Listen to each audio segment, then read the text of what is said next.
Good morning. Happy Thursday, PASW staff, clients, and friends joining us. Just one more day till Friday, and then made it through another great week. We looked at Offenbach yesterday, and I apologize for the way he looks. Not the most fortunate appearance, but it's not about appearance in this. It's about the work and the artist's work. So that was so much fun with the can. Hope you enjoyed that. Okay, so last week we looked at the Hollywood Tower, right? So today we're going to look at another tower. Lest you think this is just a tower class, and it's not Tower Records, which probably is an old reference now. It's going to be another tower. We're going to look at the tallest building in Los Angeles. Not technically, but in my mind it is. In our mind for this class it should be, because, well, we'll talk about that. But it's our LA class. We're going to have fun. We're going to relax. We're going to groove along. And today we're going to be looking at the Library Tower. You ought to be in pictures. Gee, you're beautiful to see. Say you ought to be in pictures.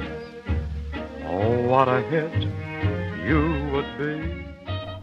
So it's called the U.S. Bank Tower. People call it the Library Tower because it was built in support of the library across the street, the LA Public Library that we did a class on a few weeks ago. Remember that horrible fire in 1986 that started, and they needed funds, to create, to save it all. So part of this was to build the building right across the street from it. So we're talking about West 5th Street, and really this building is right across from the library. So it's a 1,000-foot skyscraper right in downtown. You've seen this. This is the one that sticks out. Very classy building. Looks like it's kind of been there for a long time, but really constructed in 1987, built in 1989. It's weird to think. I mean, I don't even have a timeline ready because, as we know, 89 is way past all of downtown's development. I mean, even though it's still being developed today. You know what I mean? This isn't an old building at all. I mean, I was alive when they constructed this. And one thing I was thinking about, because when you're thinking about early downtown being settled, the Tongva people, the Union Station, all of the development, the Arroyo Seco, all of that stuff, you think about, well, if the beach was 12 miles away, why wasn't downtown LA founded near the beach? And some historians have cited it's a water issue because there's salt water at the beach, because many cities are, you would think villages and all of those things would begin at the beach, but it's not, because the LA River and the Arroyo Seco, that was fresh water. So that's why downtown's built close to the LA River as opposed to the ocean. So I thought I'd share that, just because when I read it, I was like, yeah, you would think you'd start a city near the ocean, but we didn't. So this is part of the downtown skyscrapers, right?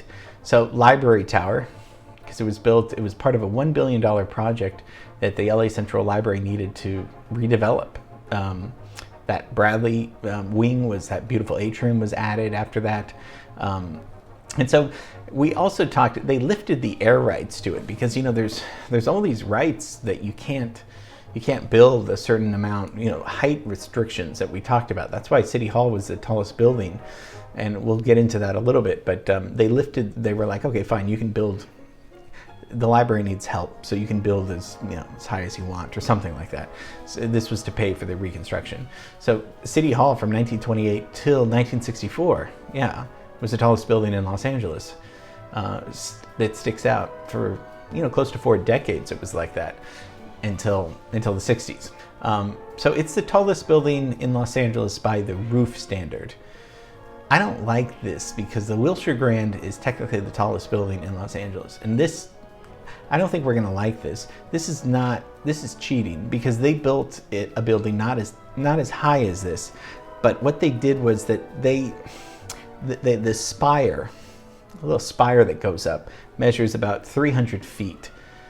And so it's kind of like cheating a race. So it's not taller, but that spire makes it technically the tallest building in LA.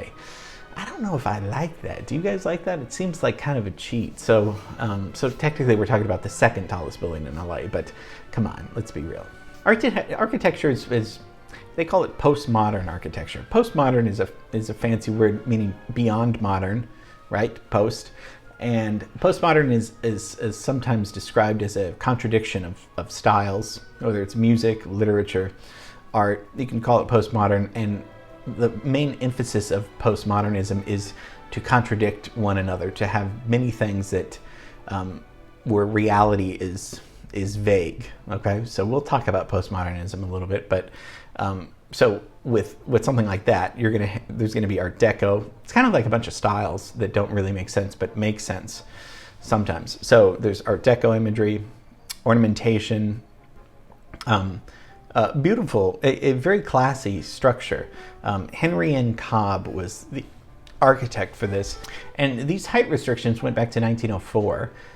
When they're like, you can't build anything higher than 150 feet, except City Hall was the exception in 1928, like we talked about. And this limited all non-government, because that was a government building, of course, all non-government buildings to 13 stories.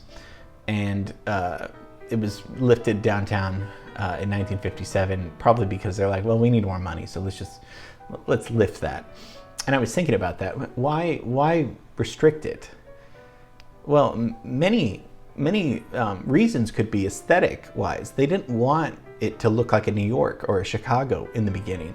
They wanted the views, the climate, all of these, the mountains, everything. They didn't want to crowd downtown to look like Manhattan. Easterners were coming to Los Angeles, not to come to a little second-rate New York city. They wanted, so that was it's kind of interesting that aesthetically that's why that law was intact for a while. So this consists of 73 stories, and then 2 parking levels down below, and like I said, construction 1987, done in 1989. Not as fast as the Eastern Columbian building, right? That took 9 months. I don't know how that happened. 1989. Not that long ago, right? Berlin Wall's the big thing that happens, which represents the end of communism, right? Even though there's still communism in China and all that stuff, but I'm not a history professor. So, and then technology, 1989, 486 series of microprocessors released by Intel, Intel computers. This is the next generation for PCs because this has the Office suite. This is the first word processor, presentation software, all that Microsoft Word, PowerPoint, all those things start coming in this year.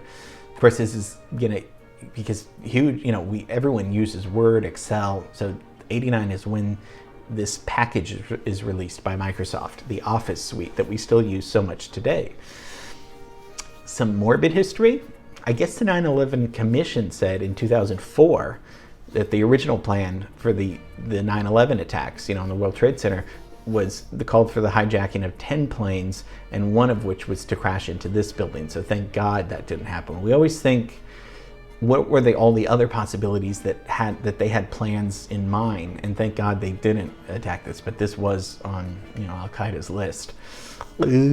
Inside, it's all pure office buildings. No hotels, or there was an observation deck. There was this little slide, that happened in 2016, where kind of like this little multi-level observatory opened, where you could get like a panoramic view. I really wanted to do it, but they took that away. The tower's 69th and 70th floor were renovated for that observation deck, but they did away with it. So it's cool because the peak of the tower is a helipad.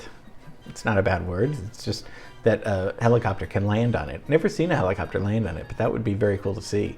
So it's got that solid strength that a helicopter can do, which you can't do on the Wilshire Grand because you can't land on a spire, of course. This is supposed to withstand a earthquake 8.3, so that's pretty good because we don't want it to fall down and stuff. Of course, it's been used, on Independence Day, and a lot of other video games and movies, because it's just such a classy building. I love this building, don't you? I mean, it's really handsome, slim, standing tall and pretty right in the middle of this town. You love, I love, Lloyd loves. Okay, stop. I just keep doing that. But I really love LA, and it's a pleasure sharing some of these things with you. So hope you enjoyed the library tower. It's there. I'd say field trip, but I don't think they'd let us up there. So it's all just office buildings, but that's okay. Okay, tomorrow, film scoring results for Gone with the Wind, right? Can't wait to show you that. Love you, and see you tomorrow.